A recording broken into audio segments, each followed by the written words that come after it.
انہی کے ساتھ ایک اور ثنا خواہ موجود ہیں، قادری عتیق الرحمان صاحب۔ السلام علیکم ورحمۃ اللہ وبرکاتہ، کیسے ہیں آپ؟ پروگرام کی شروعات کرتے ہیں نعت رسول مقبول صلی اللہ علیہ وآلہ وسلم سے۔ گزارش ہے حسن صاحب سے کہ آپ ہمیں ایک خوبصورت سا کلام سنا دیں۔ وہ کلام پیش کرنے جا رہا ہوں کہ جو پاپا کے زمانے میں، دادا ابو کے زمانے میں پی ٹی وی نیوز پہ قاری وحید ظفر قاسمی صاحب جو ہے وہ پڑھا کرتے تھے۔ ضرور، بسم صلی اللہ۔ اللہ علیہ یا رسول اللہ وسلم علیک یا حبیب اللہ۔ زہ مکہ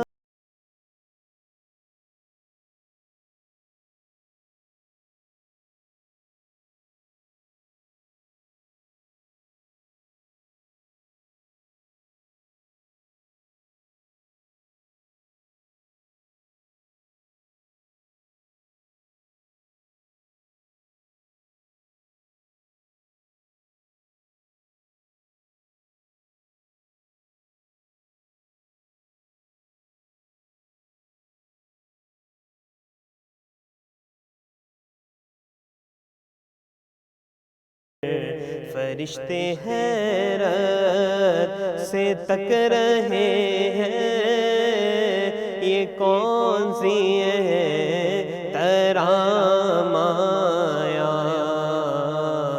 فرشتے حیرت سے تک رہے ہیں، یہ کون سی ہے ترام آیا۔ زہ مقدر اور یہ کہنا کا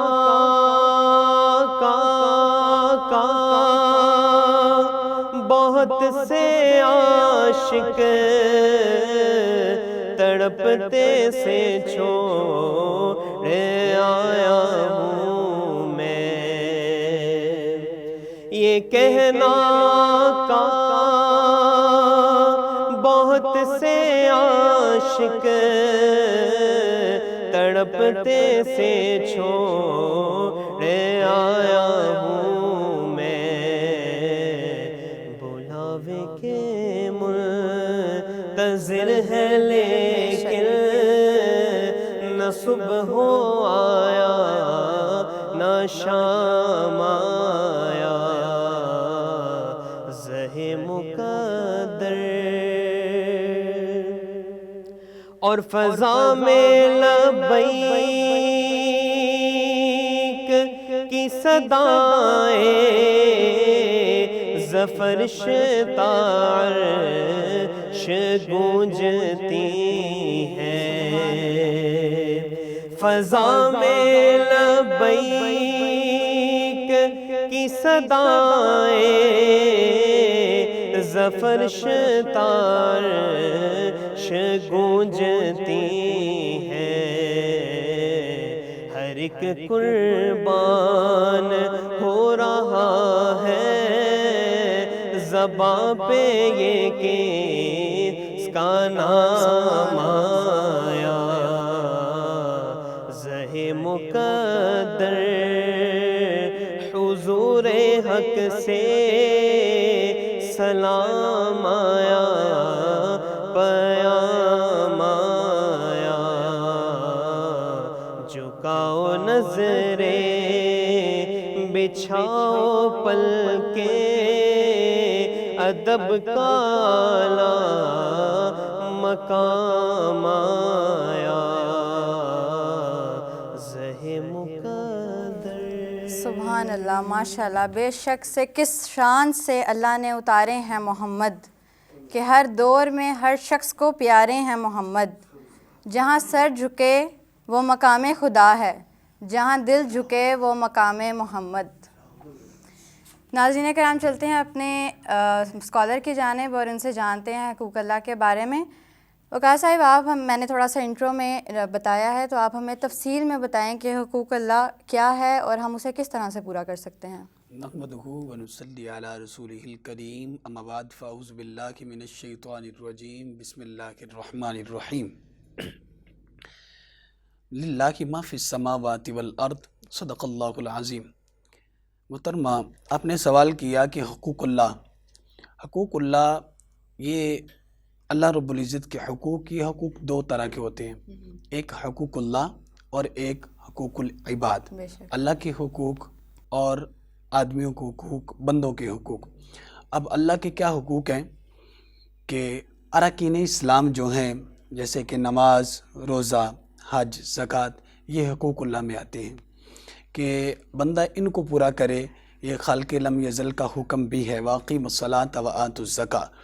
اور میں نے آیت کریمہ کوڈ کی للہ کی ما فی السماوات والارض، کہ آسمان اور زمین کو بنانے والے نے ساری کائنات کو بنایا، زمین، فرش، عرش، ہر چیز کو بنایا، فرشتوں کو بنایا۔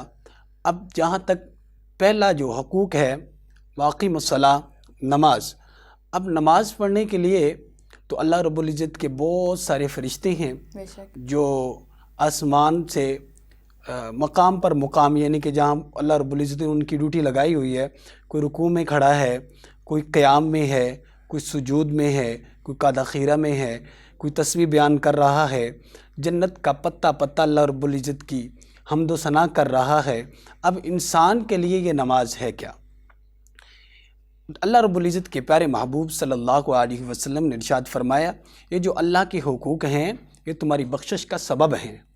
ہم نماز پڑھتے ہیں تو کریم آقا لالا توخاں نیر تاباں سرنشین مہوشاں ہادی کل دانائے سبل فخر رسول فخر آدم و بنی آدم آمینہ کے لال حضرت محمد مصطفیٰ علیہ السلام نے ارشاد فرمایا، سرکار فرماتی ہیں کہ جو نماز ہے، جیسا کہ تم سب فجر کی نماز پڑھو، فجر کی نماز تمہارے لیے انتہائی اتنی مفید ہے کہ فجر کی نماز سے لے کر عصر کی نماز، ظہر کی نماز تک تم جتنے بھی گناہ کرو گے، تمہارے جسم کے اندر جو بھی سستی ہے، بندے سے کوتاہی ہو جاتی ہے، تو اللہ رب العزت اس نماز کے درمیان میں جو وقت ہے، اس نماز کی وجہ سے اور نماز کی برکت سے یہ معاف فرما دے گا۔ سبحان اللہ۔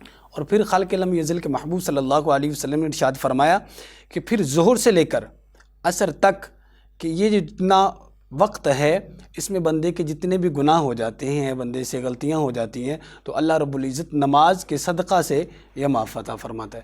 پھر صحابی کھڑے ہوئے، فرمایا یا رسول اللہ صلی اللہ علیہ وسلم، کیا باقی نمازوں میں بھی ایسا ہی ہوتا ہے؟ تو سرکار دو عالم صلی اللہ علیہ وسلم نے ارشاد فرمایا، جی صحابہ، یہ اسی طرح ہی ہے۔ نماز تو اللہ رب العزت کی طرف ہمیں تحفہ بھیجا گیا ہے، تحفہ، اگر ہم اس کو مانیں۔ اور دوسرے نمبر پر حج، زکوٰۃ، تو یہ جو چیزیں ہیں حج اور زکوٰۃ، یہ صاحب استطاعت پر ہوتی ہیں کہ وہ جس کو اللہ رب العزت مال دے، اس پر وقت گزر جائے تو اس کی زکوٰۃ ہوتی ہے۔ حج کو اللہ رب العزت کسی کو پیسہ دیا، مال دیا، اب وہ صاحب استطاعت ہے تو خالق کائنات کی طرف سے اس کو حج کا حکم ہوگا، اس پر حج فرض ہوگا۔ یعنی کہ شریعت مطہرہ جو ہے یہ بوجھ نہیں ہے، یہ انسان کو فیسلٹی دیتی ہے، آسانی پیدا کرنے کے لیے ہوتی ہے۔ اور حقوق اللہ یہ اللہ تعالیٰ کے حقوق ہے۔ حضرت بشر حافی رحمۃ اللہ علیہ، آپ پہلے شرابی تھے، تو لوگ بہت ہی برا بلا ان کو کہتے تھے۔ تو ایک دفعہ جا رہے تھے، شراب میں نشے میں دھند تھے، تو چلتے جا رہے تھے تو راستے میں دیکھا کہ اللہ رب العزت کا نام ایک پرچی پر لکھا ہوا ہے اور وہ نیچے گرا ہوا ہے۔ تو آپ نے اٹھایا، صاف کیا، صاف کر کے چوم کر سر پہ رکھ لیا۔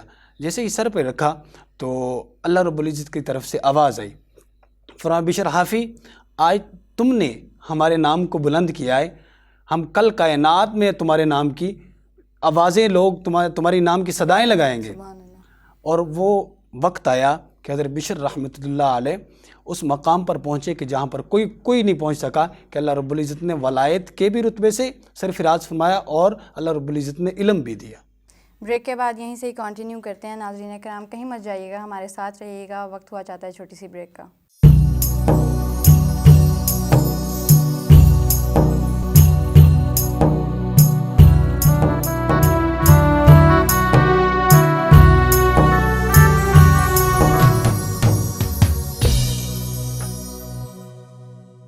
السلام علیکم ورحمۃ اللہ وبرکاتہ. خیر مقدم ایک بار پھر پروگرام سیرت رسول میں.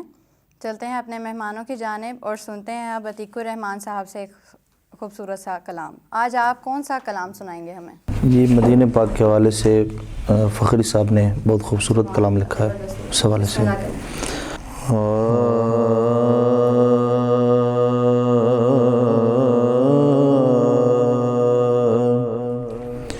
یہ دنیا ایک سمندر ہے مگر ساحل مدینہ ہے. یہ دنیا ایک سمندر ہے مگر ساحل مدینہ ہے. یہ دنیا ایک سمندر ہے مگر ساحل مدینہ ہے. یہ دنیا ایک سمندر ہے مگر ساحل مدینہ ہے. ہر ایک موجے بلا کی راہ میں حائل مدینہ ہے. مدینے کے مسافر تجھ پہ میرے جان و دل قربان. مدینے کے مسافر تجھ پہ میرے جان و دل قربان. تیری آنکھیں بتاتی ہیں تیری منزل مدینہ ہے. تیری آنکھیں بتاتی ہیں تیری منزل مدینہ ہے. زمانہ دھوپ ہے اور چھاؤں بستی میں. زمانہ دھوپ ہے اور چھاؤں ہے بس ایک بستی میں. یہ دنیا جل کے بجھ جاتی مگر شامل مدینہ ہے. یہ دنیا جل کے بجھ جاتی مگر شامل مدینہ ہے. شرف مجھ کو بھی حاصل ہے محمد کی غلامی کا. شرف مجھ کو بھی حاصل ہے محمد کی غلامی کا. میں اتنا دور ہوں حاصل مدینہ ہے، میں اتنی دور ہوں لیکن مجھے حاصل مدینہ ہے۔ کرم کتنا ہے فخری ان کی ذات پاک کا مجھ پر، کرم کتنا ہے فخری ان کی ذات پاک کا مجھ پر،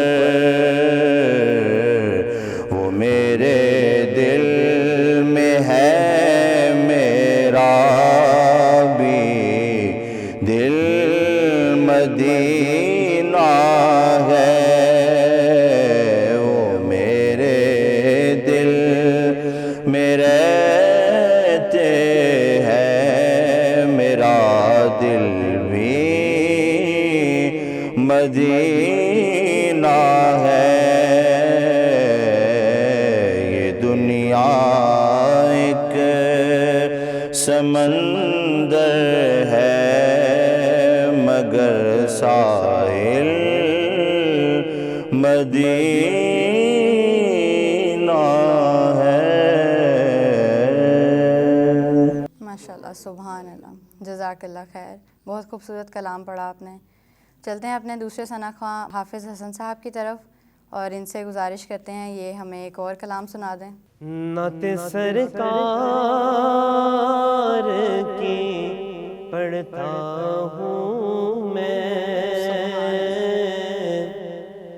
نعت سرکار کی پڑھتا ہوں میں،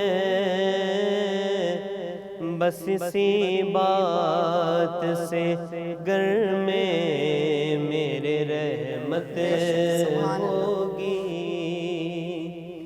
ایک تیرا نام وسیلہ ہے میرا، ایک تیرا نام وسیلہ ہے میرا، رنج و غم میں بھی اسی نام سے راحت ہوگی، اور کبھی یاسین کبھی طٰہٰ اور کبھی واللیل آیا، کبھی یاسین کبھی طٰہٰ اور کبھی واللیل آیا،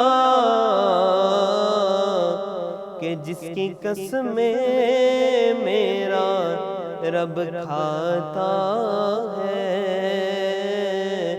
جس کی قسمیں میرا رب کھاتا ہے، کتنی دلکش میرے محبوب کی صورت ہوگی، نعت سرکار کی پڑھتا ہوں میں، بس اسی بات سے گھر میں میرے رحمت ہوگی،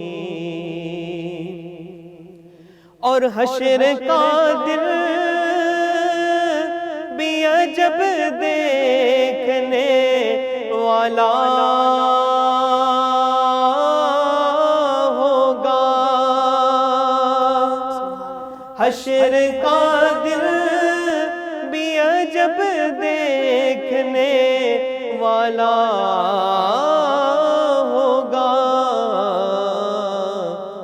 کہ زلف لہرا کے وہ جب آئیں گے،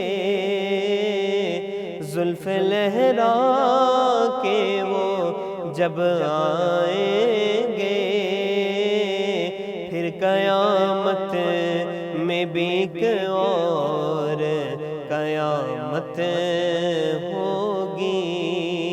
نعت سرکار کی پڑھتا ہوں میں، بس اسی بات سے گھر میں میرے رحمت ہوگی۔ اور یہ سنا ہے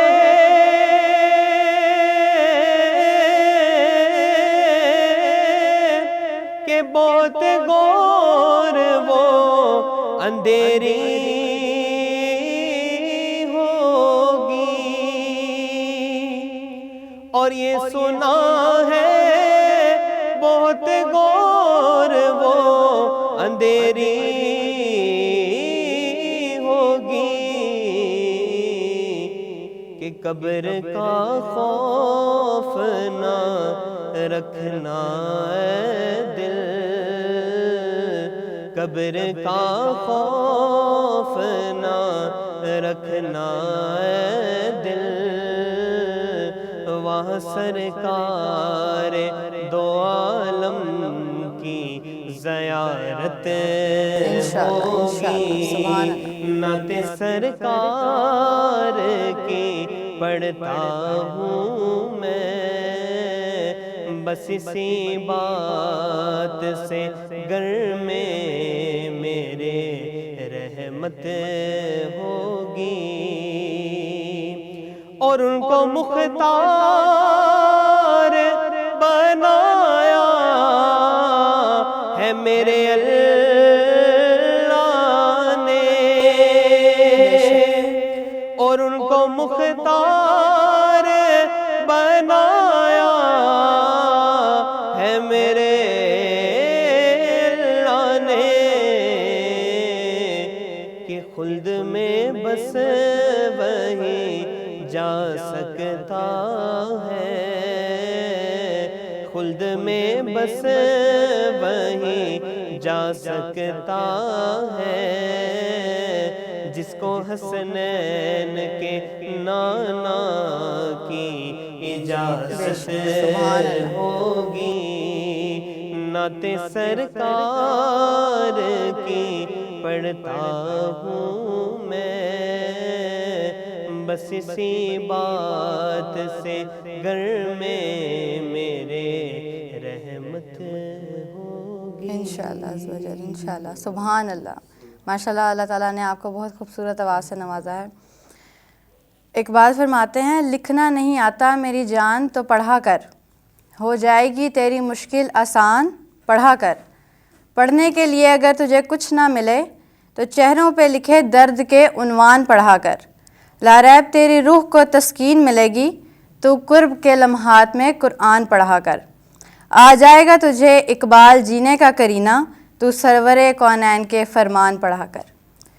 وقت ہوا چاہتا ہے چھوٹی سی بریک کا، کہیں مت جائیے گا، وی ول بی رائٹ بیک۔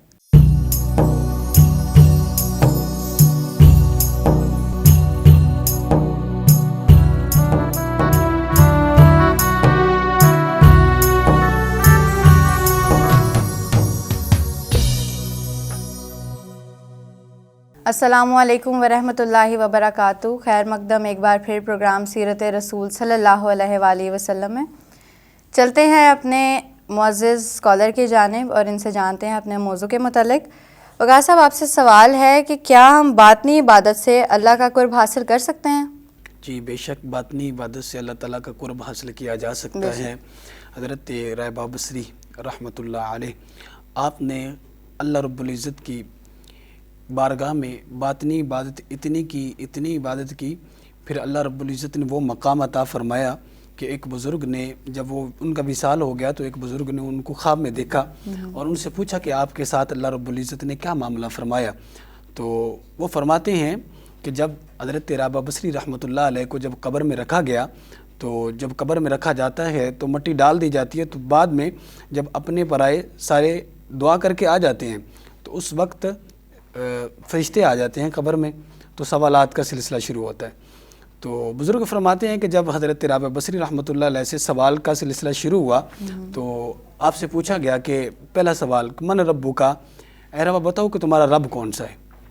تو حضرت رابع بصری رحمۃ اللہ علیہ نے فرشتوں سے سوال کیا، فرشتوں مجھے بتاؤ آپ کہاں سے آئے ہو؟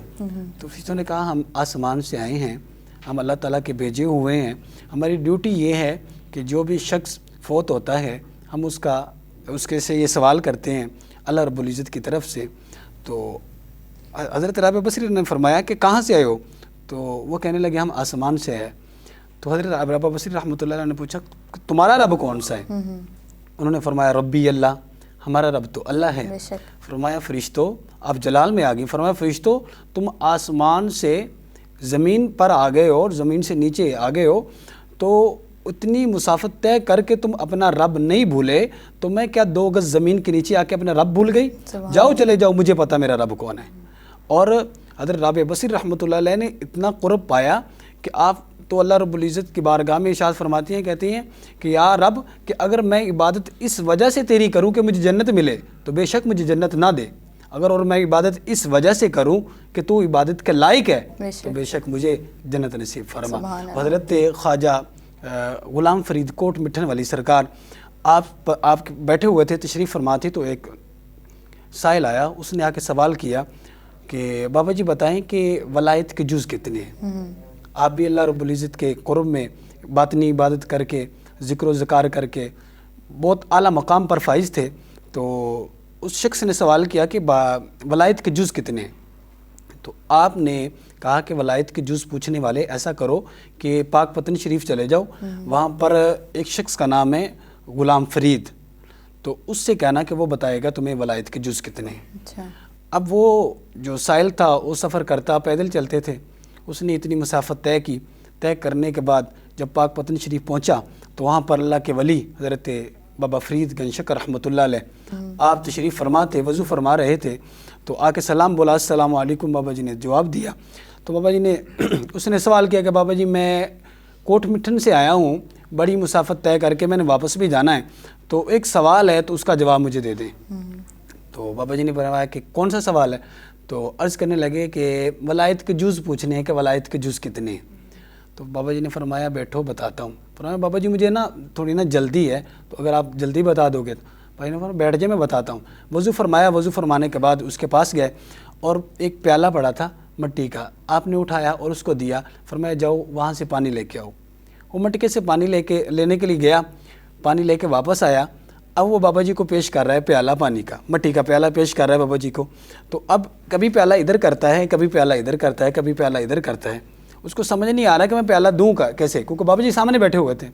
اب پیالے کو گھمائی جا رہا ہے، کبھی ادھر کرتا ہے، کبھی ادھر کرتا ہے، کبھی ادھر کرتا ہے، تو ایسے ہی غش کھا کے گر گیا، بے ہوش ہو گیا، اور جب اٹھنے کے بعد بابا جی نے پانی پلایا، فرمایا کہ اب بتاؤں کہ ولایت کے جز کتنے ہیں؟ فرمایا بابا جی مجھے سمجھ نہیں آ رہی تھی کہ میں پیالہ دوں کدھر، ادھر بھی آپ بیٹھے تھے، ادھر بھی آپ بیٹھے تھے، ادھر بھی آپ بیٹھے، ہر جگہ پہ ہی آپ بیٹھے۔ بابا جی نے فرمایا تمہاری عقل اور تمہارے دل کی سکت اتنی، قوت اتنی تھی کہ تم بے ہوش ہو گئے، اگر تم بے ہوش نہ ہوتے پاک پتن سے لے کر کوٹ مٹھن تک تمہیں فرید نظر آتا۔ سبحان اللہ، اللہ رب العزت نے یہ شان عطا فرمائی باطنی عبادت کرنے کی وجہ سے اور ذکر اللہ کرنے کی وجہ سے، اللہ تعالیٰ نے یہ مقام عطا فرمایا۔ سبحان اللہ، زبردست۔ ناظرین یہ موضوع ایسا ہے کہ ہم جتنا مرضی بول لیں، سن لیں، اس کی جو وضاحت ہے وہ شاید مکمل نہ ہو سکے، لیکن ہمارے پروگرام کا وقت تھوڑا شارٹ ہے، تو ہم چلتے ہیں اب اپنے ثنا خواں کی طرف اور ان سے آخری کلام سنتے ہیں، اور پھر ہمارے پروگرام کا وقت اختتام کو پہنچ جائے گا۔ گزارش ہے عتیق الرحمان صاحب سے کہ ہمیں ایک اور کلام سنا دیں۔ ہے بے صبری بڑی دل نو، ہے بے صبری بڑی دل نو، دعا منگیو دل بر آوے، جڑے مکھ دی ہے سکھ سانو، جڑے مکھ دی ہے سکھ سانو، او مکھ شالا نظر آوے، میرے کملی والے آقا جڑے ਮੁਖ ਦੀ ਹੈ ਸਿੱਖ ਸਾਨੂੰ, ਜਿਹੜੇ ਮੁਖ ਦੀ ਹੈ ਸਿੱਖ ਸਾਨੂੰ, ਉਹ ਮੁਖ ਸ਼ਾਲਾ ਨਜ਼ਰ ਆਵੇ। ਅਬੂ ਅਯੂਬ ਦੇ ਵਾਂਗੂ ਮੇਰੀ ਕੁੱਲੀ ਵੀ ਸਜ ਵੈਸੀ। ਅਬੂ ਅਯੂਬ ਦੇ ਵਾਂਗੂ ਮੇਰੀ ਕੁੱਲੀ ਵੀ ਸਜ ਵੈਸੀ। ਇਸ਼ਾ ਸਾਰੇ ਰਸੂਲਾਂ ਦਾ, ਇਸ਼ਾ ਸਾਰੇ ਰਸੂਲਾਂ ਦਾ, ਇਸ਼ਾ ਸਾਰੇ ਰਸੂਲਾਂ ਦਾ। ਕਦੀ ਮੇਰੇ ਜੇ ਘਰ ਆਵੇ, ਮੇਰੇ ਕਮਲੇ ਵਾਲੇ ਆਕਾ, ਜਿਹੜੇ ਮੁਖ ਦੀ ਹੈ ਸਿੱਖ ਸਾਨੂੰ, ਉਹ ਮੁਖ ਸ਼ਾਲਾ ਨਜ਼ਰ ਆਵੇ। شب معراج رب بولا جو رکے جبریل سدراتے شب معراج رب بولا رکے جبریل سدراتے شب معراج رب بالا رکے جبریل سدراتے میرے محبوب نو آنکھو میرے محبوب نو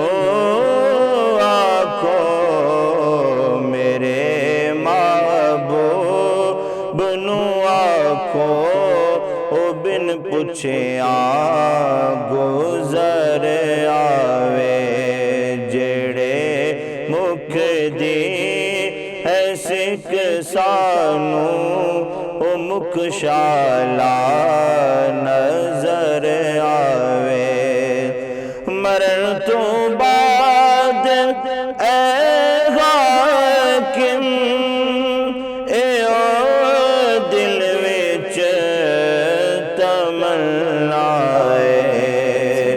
مرن تو بعد اے حاکم اے دل وچ تمنا ہے کہ جدے لئی مر کے آیا وا جدے لئی مر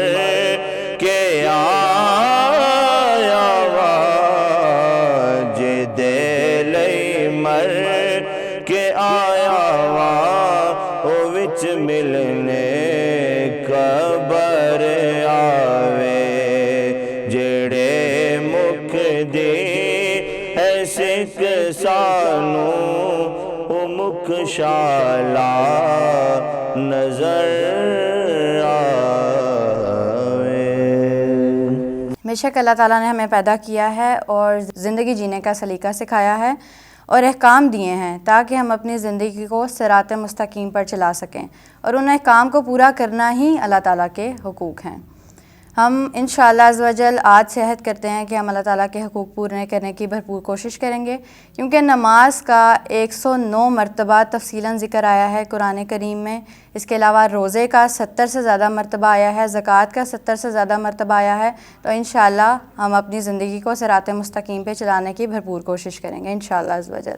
پروگرام کا وقت ختم ہوا جاتا ہے، اسی کے ساتھ میں اپنے مہمانوں کی شکر گزار ہوں کہ وہ اپنے قیمتی وقت میں سے وقت نکال کر ہمارے پروگرام میں تشریف لائے۔ بہت شکریہ آپ تینوں کا، اور DMS نیوز کی جس نے ہمیں ہماری اصلاح کے لیے ایک اچھا پلیٹ فارم پرووائڈ کیا۔